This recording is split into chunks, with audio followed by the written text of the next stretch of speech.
نوح علیہ السلام کا ایک بیٹا سام تھا۔ عرب اور بنی اسرائیل اسی کی طرف منسوب ہیں۔ اسی سام کے پوتوں سے ہود علیہ السلام پیدا ہوئے۔ ان کا نسب نامہ اس طرح ہے: ہود بن عبداللہ بن رباح بن جارود بن عامر بن اوس بن ارم بن سام بن نوح۔ ہود علیہ السلام کی قوم کو قوم عاد اور قوم ارم بھی کہا جاتا ہے، کیونکہ عاد اور ارم ہود علیہ السلام کے اجداد تھے۔ قوم ہود احقاف نامی ایک بستی میں آباد تھی، اور یہ بستی عمان اور حضرہ موت کے درمیان ریت کے ٹیلوں والے علاقے میں تھی۔ عربی میں احقاف ریت کے ٹیلوں کو کہتے ہیں۔ یہ علاقہ سمندر کے کنارے واقع تھا اور شہر کے نام سے پکارا جاتا تھا۔ قرآن مجید میں سورۃ الاحقاف آیت 21 میں اللہ تعالیٰ نے انہیں ان کی بستی کی طرف منسوب کرتے ہوئے مخاطب کیا ہے۔ اور عاد کے بھائی کو یاد کرو جبکہ اس نے اپنی قوم کو احقاف میں ڈرایا۔ قوم عاد کے لوگ اپنی رہائش کے لیے خیمے پسند کرتے تھے۔ ان کے خیمے بہت مضبوط اور پختہ ہوتے تھے۔ یہ لوگ ان کو بڑی مہارت سے بناتے تھے، پھر ان پر فخر کرتے تھے۔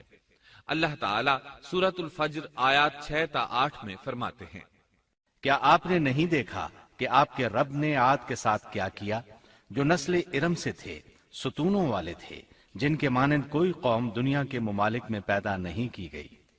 اللہ تعالیٰ نے ان کی کاریگری اور فن کی ایک مثال دی ہے کہ وہ ایسے خیموں میں آباد تھے جن کے ستون بہت مضبوط تھے، طاقتور تھے۔ ان لوگوں نے شہروں اور بستیوں کو ایسی کاریگری سے بنایا کہ ان کے متعلق عجیب و غریب روایات مشہور ہو گئیں۔ یہ نرم زمین میں خیمے بناتے تھے، اس کے ساتھ پہاڑوں میں محل بھی بناتے تھے، حالانکہ رہائش کے لیے زمین پر خیمے موجود تھے۔ گویا بیکار دولت اور وقت برباد کرتے، پھر اس پر فخر کرتے۔ شہروں میں جو راستے اور سڑکیں تھیں وہ بہت چوڑی تھیں۔ ان جیسے طویل اور قوی لوگ بعد میں پیدا نہیں ہوئے۔ کاریگری اور فنکاری میں یہ لوگ اس مقام تک پہنچے کہ پھر کوئی نہ پہنچ سکا۔ یہ لوگ عرب تھے اور عربی میں بات چیت کرتے تھے۔ ہود علیہ السلام بھی عربی تھے۔ اسماعیل علیہ السلام سے پہلے کے عرب باشندے عرب عاربہ کہلاتے ہیں۔ ان کے مشہور قبائل یہ ہیں: عاد، سمود، جرہم، امیم، قحطان اور مدین وغیرہ۔ ابراہیم علیہ السلام کی اولاد میں اسماعیل علیہ السلام کے بعد آنے والے لوگ عرب مستعربہ کہلاتے ہیں۔ اسماعیل علیہ السلام عربی نہیں تھے، کنعانی تھے۔ جب ابراہیم علیہ السلام اسماعیل علیہ السلام کو مکہ معظمہ میں چھوڑ آئے اور اسماعیل علیہ السلام نے عربوں سے میل جول قائم کیا تو ان سے عربی سیکھ لی اور اس میں بہت مہارت پیدا کر لی، یہاں تک کہ آپ کو عرب کا فصیح کہا جانے لگا۔ اہل عرب میں فصاحت و بلاغت آپ ہی سے آئی۔ رسول اللہ صلی اللہ علیہ وسلم بھی اسی انداز میں فصیح و بلیغ عربی میں بات کرتے تھے۔ طوفان نوح کے بعد جب دوبارہ لوگوں کو پیدا کیا گیا تو وہ ایک مرتبہ پھر ان بستیوں میں رہنے کے لیے چلے گئے جہاں نوح علیہ السلام رہا کرتے تھے۔ نوح علیہ السلام شام کے شمال اور ترکی کے جنوبی علاقوں میں رہا کرتے تھے۔ لوگ یہاں آباد ہو گئے، پھر یہاں سے کچھ لوگ فلسطین اور شام کی طرف ہجرت کر گئے اور کچھ لوگ جزیرے کی طرف ہجرت کر گئے، اور قوم عاد جزیرے کے جنوب میں آ کر آباد ہو گئی۔ اس وقت تمام لوگ توحید پر تھے۔ طوفان کے ساتھ جب زمین پامال ہو گئی تو اس پر سوائے نوح علیہ السلام کی اولاد کے اور کوئی زندہ نہ رہا۔ یہ لوگ توحید پرست تھے، لیکن وقت کے ساتھ ساتھ قوم عاد آباد ہوئی اور شیطان نے ان کے دلوں میں وسوسہ ڈالا۔ اس طرح وہ شیطان کی عبادت کرنے لگے۔ چنانچہ قوم نوح کے بعد سب سے پہلے جس قوم نے بت پرستی اختیار کی وہ قوم عاد تھی۔ اس قوم کو اللہ تعالیٰ نے بہت ڈیل ڈال دیا تھا، وہ بہت طاقتور قوم تھی۔ مفسرین بیان کرتے ہیں کہ ان کے جسم بہت مضبوط اور ٹھوس تھے، قد بہت لمبے تھے۔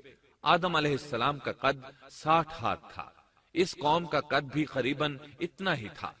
اس طرف سورۃ الاعراف آیت 69 میں اشارہ موجود ہے۔ اللہ تعالیٰ فرماتے ہیں: اور تم وہ حالت یاد کرو جب اللہ نے تمہیں قوم نوح کے بعد جانشین بنایا اور ڈیل ڈول میں تمہیں زیادہ پھیلاؤ دیا، سو تم اللہ کی نعمتوں کو زیادہ یاد کرو تاکہ تم فلاح پا جاؤ۔ ہود علیہ السلام کی زبانی اللہ تعالیٰ ان کی فنکاری کو بیان کرتے ہوئے فرماتے ہیں کہ ہود علیہ السلام نے ان سے کہا: کیا تم ایک ایک ٹیلے پر بطور کھیل نشان لگا رہے ہو؟ مطلب یہ کہ یہ لوگ پہاڑوں کی چوٹیوں پر محل تعمیر کرتے تھے۔ جب ان سے کہا جاتا کہ تم رہتے تو زمین پر ہو اور گھر پہاڑوں پر بناتے ہو، اس کی کیا وجہ ہے؟ اور تم اتنے مضبوط محل تعمیر کر رہے ہو، گویا ہمیشہ یہیں رہو گے۔ وہ لوگ دراصل ٹیلوں، گھاٹیوں، دروں اور پہاڑوں پر عمارات تعمیر کرتے تھے، اور ان کا مقصد ان میں رہنا نہیں تھا، بلکہ صرف کھیل کود کے لیے ایسا کرتے تھے۔ ہود علیہ السلام نے انہیں جھنجھوڑا کہ تم ایسا کام کیوں کرتے ہو جس کا کوئی مقصد نہیں، جس کام کے فضول ہونے میں کوئی شک نہیں۔ ہود علیہ السلام انہیں واعظ کرتے تھے۔ اے میری قوم، اللہ نے تمہیں بڑی قوت سے نوازا ہے۔ تمہاری طاقت کا عالم یہ ہے کہ جب تم کسی پر ہاتھ ڈالتے ہو تو ظلم کرتے ہو، کوئی شخص تمہارے سامنے آنا گوارا نہیں کرتا۔ لہذا اللہ سے ڈرو اور میری پیروی کرو، اس سے ڈرو جس نے ان چیزوں سے تمہاری مدد کی۔ اللہ تعالیٰ نے اپنی ہر طرح کی نعمت، مال، اسباب، اولاد، باغات، شہر، قوت، جسامت اور صنعت کاری سے تمہیں نوازا ہے، لہذا تم اللہ سے ڈرو اور میری اطاعت کرو۔ لیکن ان کی قوم نے کوئی اثر نہ لیا، نہ ان پر ایمان لائی، الٹا لگی تکبر کرنے، اللہ کی حمد کی بجائے اس کی ناشکری کرنے لگی۔ اور تکبر کے بارے میں بات یہ ہے کہ جب سے ابلیس نے اس کو اختیار کیا، یہ اس وقت سے آزمائش بن چکا ہے۔ اللہ تعالیٰ سورہ حامیم السجدہ آیت 15 میں فرماتے ہیں، پس قوم عاد نے تو بے وجہ زمین میں سرکشی شروع کر دی اور کہنے لگے کہ ہم سے زوراور کون ہے؟ کیا انہیں یہ نظر نہ آیا کہ جس اللہ نے انہیں پیدا کیا ہے وہ ان سے بہت ہی زیادہ زوراور ہے؟ جب یہ لوگ اپنی سرکشی اور کفر میں حد سے بڑھ گئے، تب اللہ تعالیٰ نے ہود علیہ السلام کو ان کی طرف بھیجا۔ انہوں نے انہیں اللہ کی طرف بلایا اور کہا، اے میری قوم، اللہ کی عبادت کرو، اس کے سوا تمہارا کوئی معبود نہیں۔ کیا تم ڈرتے نہیں؟ قوم کے کافر سردار کہنے لگے، ہم تو دیکھتے ہیں کہ تو نری بے وقوفی میں ہے، ہمارے خیال میں تو جھوٹا ہے۔ اس پر ہود علیہ السلام نے فرمایا، میری قوم، میں بے وقوف نہیں، میں تو تمام جہانوں کے پروردگار کی طرف سے بھیجا گیا ہوں، تمہیں اپنے رب کے پیغامات پہنچا رہا ہوں، اور ہوں بھی تمہارا دلی خیر خواہ اور امانت دار۔ کیا تم اس بات سے تعجب کرتے ہو کہ تم میں سے ایک شخص کی معرفت، اللہ کا ذکر تم تک پہنچا کہ وہ تمہیں خبردار کر دے؟ تم اللہ کی اس نعمت کو یاد کرو کہ اس نے تمہیں قوم نوح کے بعد خلیفہ بنایا اور ڈیل ڈول میں تمہیں زیادہ پھیلاؤ دیا۔ تم اللہ کے احسانات کو یاد کرو تاکہ فلاح اور نجات پا جاؤ۔ ہود علیہ السلام نے اللہ کی عظیم نعمتوں کے ساتھ انہیں نصیحت کی، لیکن وہ بدبخت کفر ہی کرتے رہے۔ آخر انہیں جھنجھوڑنے کے لیے انہوں نے فرمایا، اے میری قوم، اللہ ہی کی عبادت کرو، اس کے سوا تمہارا کوئی معبود نہیں۔ تم تو صرف بہتان بازی کر رہے ہو، یعنی جن بتوں کی تم پوجا کر رہے ہو ان کی پوجا تم نے خود گھڑی ہے۔ اللہ تعالیٰ نے تو اس کے متعلق کوئی دلیل نازل نہیں فرمائی۔ میری قوم کے لوگوں، میں تم سے اس دعوت و تبلیغ کی کوئی اجرت نہیں مانگتا، میرا اجر اس کے ذمے ہے جس نے مجھے پیدا کیا ہے، تو کیا تم پھر بھی عقل سے کام نہیں لیتے؟ اے میری قوم کے لوگوں، اپنے رب سے گزشتہ گناہوں کی معافی طلب کرو، آئندہ گناہوں سے توبہ کرو، تاکہ وہ برسنے والے بادل تم پر بھیج دے اور تمہیں طاقت میں اور بڑھا دے، تاکہ تم گناہگار ہونے کے باوجود روگردانی نہ کرو۔ ہود علیہ السلام مسلسل انہیں دعوت دیتے رہے، لیکن وہ ظالم قوم نوح کی طرح ان کا مذاق اڑانے لگی اور کہنے لگی، ہمارے خیال میں تو بے وقوف ہے، اور شاید تو ہمارے کسی معبود کے بڑے جھپٹے میں آ گیا ہے، تو ہمارے بتوں کو برا کہتا ہے، اس لیے ان میں سے کسی کی مار تم پر پڑی ہے، اسی لیے تو ذہنی مریض بن گیا ہے۔ وہ ظالم لوگ چونکہ آخرت پر ایمان نہیں رکھتے تھے اور دنیا میں خوشحالی کی زندگی بسر کر رہے تھے اور تھے بھی اپنی قوم کے سردار، اس لیے اپنے ماتحتوں سے کہنے لگے، یہ تو تم جیسا ہی انسان ہے، وہی کچھ کھاتا ہے جو تم کھاتے ہو اور پیتا بھی وہی کچھ ہے جو تم پیتے ہو۔ اب اگر تم نے اپنے جیسے انسان کی اطاعت قبول کر لی تو سخت خسارے میں رہو گے۔ کیا یہ تمہیں اس بات سے دھمکاتا ہے کہ جب تم مر کر خاک اور ہڈیاں بن جاؤ گے تو پھر زندہ کیے جاؤ گے؟ ہرگز نہیں، یہ بات امکان سے باہر ہے جس کا وعدہ تم سے کیا جاتا ہے۔ یہ زندگی تو صرف دنیا کی ہے، ہم مرتے جیتے رہتے ہیں، ہم پھر نہیں اٹھائے جائیں گے۔ یہ تو وہ شخص ہے جس نے اللہ پر جھوٹ باندھا ہے، ہم اس پر یقین کرنے والے نہیں۔ ہود علیہ السلام انہیں دعوت دیتے رہے یہاں تک کہ ان کی قوم نے واضح طور پر کہہ دیا کہ آپ ہمیں واز سنائیں یا نہ سنائیں، ہم تو اپنی روش نہیں چھوڑیں گے، یہ تو پرانے لوگوں کا دین ہے۔ اس طرح قوم انہیں مسلسل جھٹلاتی ہی رہی۔ آخر ہود علیہ السلام نے بھی انہیں کھلم کھلا دھمکی دی اور فرمایا، لوگوں سنو، میں صرف تمہیں ہی نہیں اللہ کو بھی گواہ بنا کر اعلان کرتا ہوں کہ اللہ کے سوا جس کی عبادت ہو رہی ہے میں ان سب سے بری طرح بیزار ہوں۔ اب تم ہی نہیں اپنے ساتھ اوروں کو بھی بلا لو اور اپنے ان سب جھوٹے معبودوں کو بھی بلا لو، اور تم سے جو ہو سکے مجھے نقصان پہنچا دو، مجھے کوئی مہلت نہ دو، نہ مجھ پر ترس کھاؤ۔ یہ فرمانے کے بعد انہوں نے اللہ سے دعا کی، اے پروردگار، ان کے جھٹلانے پر تو میری مدد فرما۔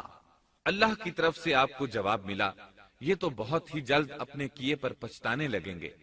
اللہ کے نبی کا انکار کرنے، اس سے بغض رکھنے اور اس کا مذاق اڑانے والوں کا انجام کیا ہوا؟ اللہ نے انہیں ایسے زناٹے کی آندھی سے تہس نہس کیا کہ جس کی تاریخ میں مثال نہیں ملتی۔ اللہ نے ان سے بارش روک لی، اس سے خشک سالی کی کیفیت پیدا ہو گئی، درخت اور پھل ختم ہو گئے، وہ لوگ بارش کی خواہش کرنے لگے۔ اسی حالت میں ایک دن اللہ نے انہیں عذاب دینے کا ارادہ فرمایا۔ انہوں نے دیکھا ایک سیاہ بادل ان کی طرف بڑھ رہا ہے، خوشی سے اچھلنے لگے، کہنے لگے یہ بادل ہم پر برسنے والا ہے، جبکہ ان کا خیال غلط تھا۔ دراصل ابر کی صورت میں یہ وہ قہر الہی تھا جس کے آنے کی وہ جلدی مچا رہے تھے۔ وہ عذاب ان کی بستیوں کی تمام چیزوں، پھلوں، خیموں، درختوں کو تہس نہس کرتا ہوا آیا۔ اسے اللہ کا یہی حکم تھا۔ آندھی اس قدر زبردست تھی کہ پہاڑوں پر ان کے تعمیر کردہ محلوں تک کو اڑا لے گئی۔ مجرموں کا یہی بدلہ ہے۔ اللہ تعالیٰ سورۃ الزاریات آیت 41 اور 42 میں فرماتے ہیں، اسی طرح عادیوں میں بھی ہماری طرف سے تنبیہ ہے، جبکہ ہم نے ان پر خیر و برکت سے خالی آندھی بھیجی، وہ جس چیز پر گرتی تھی اسے بوسیدہ ہڈی کی طرح چورا چورا کر دیتی تھی۔ اس آندھی نے ہر چیز کو فنا کر کے رکھ دیا۔ اللہ تعالیٰ ان کی تباہی ایک جگہ ان الفاظ میں بیان کرتے ہیں، قوم عاد نے بھی جھٹلایا، پس کیسا ہوا میرا عذاب اور میری ڈرانے والی باتیں۔ ہم نے ان پر تیز و تند مسلسل چلنے والی ہوا ایک لگاتار منحوس دن میں بھیج دی، جو لوگوں کو اٹھا اٹھا کر دے پٹکتی تھی، گویا کہ وہ جڑ سے کٹے ہوئے کھجور کے تنے ہیں۔ پس کیسی رہی میری سزا اور میرا ڈرانا۔ یقیناً ہم نے قرآن کو نصیحت کے لیے آسان کر دیا ہے، پس کیا ہے کوئی نصیحت پکڑنے والا؟ ایک تیسرے مقام پر اللہ نے ان کی ذلت اور رسوائی کا ذکر یوں کیا ہے، قوم عاد بے حد تند اور تیز ہوا سے غارت کر دی گئی۔ وہ ہوا ان پر برابر لگاتار 7 رات اور 8 دن تک اللہ کے حکم سے چلتی رہی۔ آپ وہاں ہوتے تو دیکھتے کہ وہاں لوگ یوں چاروں شانوں چت گرے پڑے ہیں جیسے وہ کھجوروں کے کھوکھلے تنے ہوں۔ کیا ان میں سے کوئی بھی آپ کو باقی نظر آ رہا ہے؟ ہود علیہ السلام کو اللہ تعالیٰ نے اپنی رحمت سے نجات دی۔ باقی تمام جگہوں پر تباہی تھی، لیکن جس جگہ ہود علیہ السلام اور ان کے ساتھی تھے اس طرف یہ ہوا پھٹکی بھی نہیں۔ کہا جاتا ہے کہ ایک باڑ تھی جس میں ہود علیہ السلام، حیوانات، چوپائے اور ان پر ایمان لانے والے تھے، اور آندھی نے ہر چیز کو فنا کر ڈالا۔ اللہ تعالیٰ سورہ آراف آیت 72 میں فرماتے ہیں، غرض ہم نے انہیں اور ان کے ساتھیوں کو اپنی رحمت سے بچا لیا اور ان لوگوں کی جڑ کاٹ دی جنہوں نے ہماری آیتوں کو جھٹلایا تھا اور وہ ایمان لانے والے نہ تھے۔ اسی طرح سورہ ہود میں اللہ فرماتے ہیں، جب ہمارا حکم آ پہنچا تو ہم نے ہود کو اور ان کے ساتھیوں کو اپنی خاص رحمت سے نجات دی۔ ہم نے ان سب کو سخت عذاب سے صاف بچا لیا۔ یہ تھے قوم عاد کے لوگ جنہوں نے اپنے رب کی آیتوں کا انکار کیا اور اس کے رسولوں کی نافرمانی کی، اور ہر ایک سرکش نافرمان کے حکم کو مانا۔ دنیا میں بھی ان پر لعنت لگا دی گئی اور قیامت کے دن بھی۔ دیکھ لو، قوم عاد نے اپنے رب سے کفر کیا، ہود کی قوم عاد پر لعنت ہو۔ اس طرح قوم عاد تباہ ہو گئی۔ ان کے بعد مومنوں نے ان کے باقی بچ جانے والے مکانات پر قبضہ کر لیا اور وہاں رہنے لگے۔ پھر ہود علیہ السلام نے حضرہ موت میں وفات پائی۔